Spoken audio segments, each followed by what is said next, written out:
जय हिंद दोस्तों, सैनिक समाचारों में आपका हार्दिक स्वागत है। सबसे पहले बात करूंगा हेडलाइंस की। वन रैंक वन पेंशन को लेकर के हाई कोर्ट ने सरकार को क्यों लगाई है फटकार, आखिर उसका क्या मतलब है ओआरओपी 3 से। और दूसरी बात करूंगा, हाँ जी दोस्तों, आज पेंशन क्रेडिट का दिन था। लगभग पेंशन आ गई होगी, लेकिन टेक्निकल प्रॉब्लम की बात आ रही है।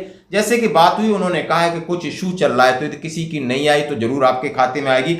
और एक और हाई कोर्ट का आदेश, यानी सैनिक जो डिपेंडेंट है उनको भी अनुकंपा नियुक्ति में नौकरी स्टेट गवर्नमेंट देगी। हाँ जी दोस्तों, और आप देख सकते हो कि सैनिक आपके भरोसा कभी नहीं तोड़ेंगे। ये तस्वीर देख रही है, इनको न ओआरओपी चाहिए न एमएसपी चाहिए, है तो दो, नहीं है तो नहीं दो, लेकिन अपने तन और मन और धन से आपकी सेवा के लिए तत्पर है। ये है जज्बा सैनिकों का। तो खबरें करते विस्तार से।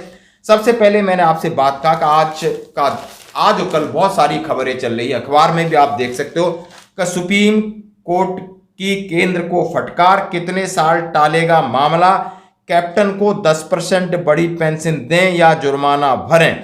सुप्रीम कोर्ट ने सेना के रिटायर्ड और नियमित कैप्टन को लेकर वन रैंक वन पेंशन योजना के तहत फैसले में देरी पर मंगलवार को केंद्र सरकार को फटकार लगाई और 2 लाख रुपए का जुर्माना। उन्होंने कहा ऐसी विसंगति है, इसको ठीक करें। मैं आपको अंतिम मौका, अंतिम चेतावनी दे रहा हूं, नहीं तो 10% की वृद्धि के साथ अगली सुनवाई 25 नवंबर को होगी। अतिरिक्त सॉलिसिटर जनरल ऐश्वर्या भाटी ने केंद्र सरकार का पक्ष रखा। उन्होंने माना कि सशस्त्र बल न्यायाधिकरण की जो मांगे हैं, 6 विसंगतियों पर सरकार जल्दी फैसला ले। ये सारी मामला इस तरीके का आपने जो नोटिस किया, और इसका सीधा सीधा मतलब आप समझ सकते हो।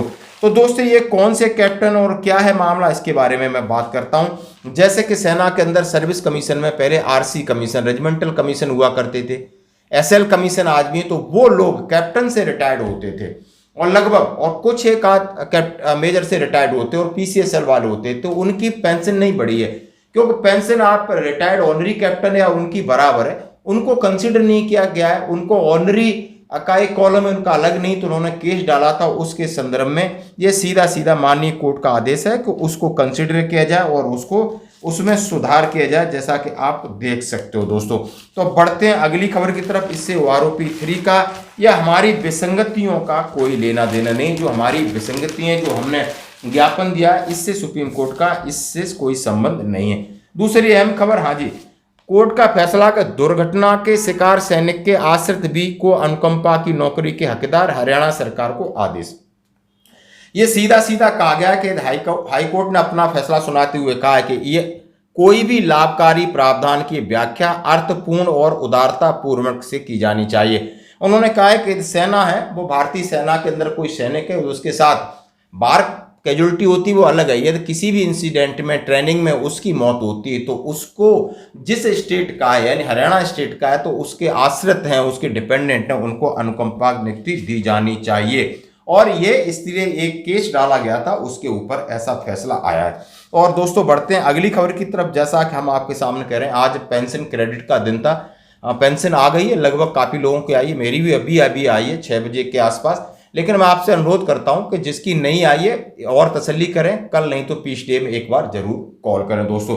और लास्ट में बात करूंगा, देखिए ये जवान है, यहाँ पर जिंदगी तबाह हो चुकी है। 400 से ज़्यादा लोग, उसमें से करीब 150 उनकी बॉडी रिकवर की गई है। अभी 200 से ज़्यादा लापता हैं, बेघर हो गई है, दुनिया तहस नहस हो गई है। और वहाँ पर देवदूत बनकर हमारे भारतीय सेना के जवान किस तरीके से काम कर रहे हैं आप देख रहे हो। बारिश में भीग रहे हैं, लेकिन अपनी जान की परवाह किए बगैर खाना दे रहे हैं, दवाइयां दे रहे हैं, लोगों को सुरक्षित स्थान पर ले जा रहे हैं, गोदी में उठा रहे हैं, कंधे पे उठा रहे हैं। दोस्तों, ये हैं वो सैनिक जो आपके लिए, उनको ओआरओपी की आप बात करते हो तो जरा सोच लो, एमएसपी की बात करते हो तो जरा एक बार सोच लेना, डिसेबिलिटी की बात करते हो जरा सोच लेना कि इनको हम जो देते हैं वो इनके काम से बहुत कम है। और यहाँ बैठ के मलाई चाटने वाले बकवास तो बहुत कर देते, लेकिन एक सैनिक की जिंदगी इस तरह होती है और अपने काम से पीछे नहीं हटेगा, 100% देगा, चाहे वो बीमार हो जाए, चाहे उसकी जान चली जाए, कोई मतलब नहीं, लेकिन वो अपना ईमानदारी से काम करता है। आज ईमानदारी की कीमत की मखौल उड़ाया जा रहा है, ओआरओपी को लेकर के, एमएसपी को लेकर के, अग्निवीर को लेकर के